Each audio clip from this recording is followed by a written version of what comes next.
Hey y'all. So let's keep digging back in. I'm going to read 2 Timothy 1:7 from the Passion Translation, and then we're going to talk about some things. So from the Passion, it says, "For God will never give you the spirit of fear." Well, that's pretty straightforward, isn't it?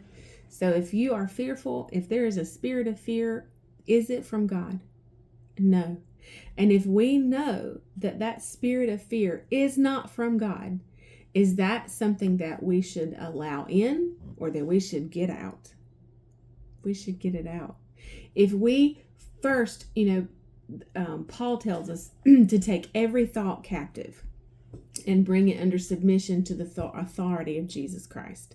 So every thought that comes in, every emotion, every desire, everything that comes in, and I know that sounds like, oh, that's just too much. Y'all, if we are going to live the life that Jesus Christ died to redeem us and give us the ability to live, that's what it's going to take. We have to take every thought captive. Is this of the Father or is this of the flesh? Is this a spirit of fear or is this a spirit of life? Which is it? Because, how many times does the Bible say, I've set before you life and death? Choose life, choose life, choose life, choose life.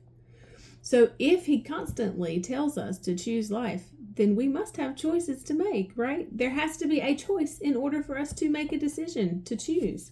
So he says, God will never give you the spirit of fear, but the Holy Spirit who gives you mighty power, love, and self-control. So he gives us his Holy Spirit, right? We've talked about that being his very spirit and his essence. When I was reading through these, that he has given us a spirit of love, a sound mind, calm, well-balanced, discipline, enforcing order, self-control. That sounds like the fruit of the Spirit, doesn't it? So let's go to Galatians 5:22. That's where the fruits of the Spirit are listed there. Galatians 5:22.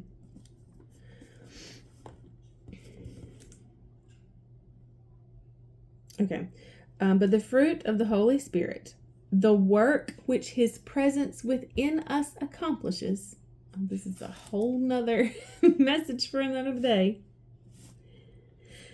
The work which his presence within us accomplishes is love, joy, peace, patience, even temper, kindness, goodness, faithfulness, gentleness, and self-control, self-restraint.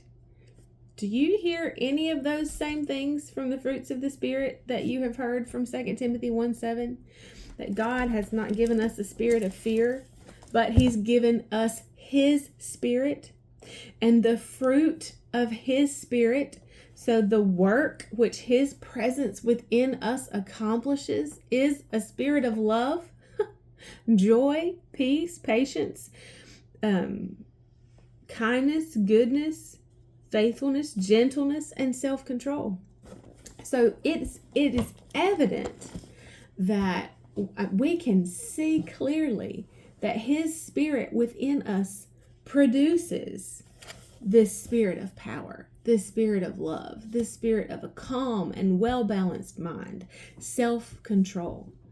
It's his Spirit, right? We just allow his Spirit to be the one in control. We talked about that last week, that it is the spirit of a person where life is really found. And that Thayer's lexicon defines it this way. The spirit is the disposition or influence that fills and governs the soul. So, which spirit is governing our soul? Is it the spirit of fear, which we know is not from God? Or is it the Holy Spirit? Is it that spirit of power, love, and self-control that God gave us of himself? He gave us his Spirit. So we have to, moment by moment, all throughout our day, be mindful of which spirit is in control. Is this the Spirit of God? Is this the spirit of fear? And then once we look at it, then we can make the choice. Which one are we going to allow to influence and control, govern our lives? We'll pick up here tomorrow. I'll see you then. Bye, y'all.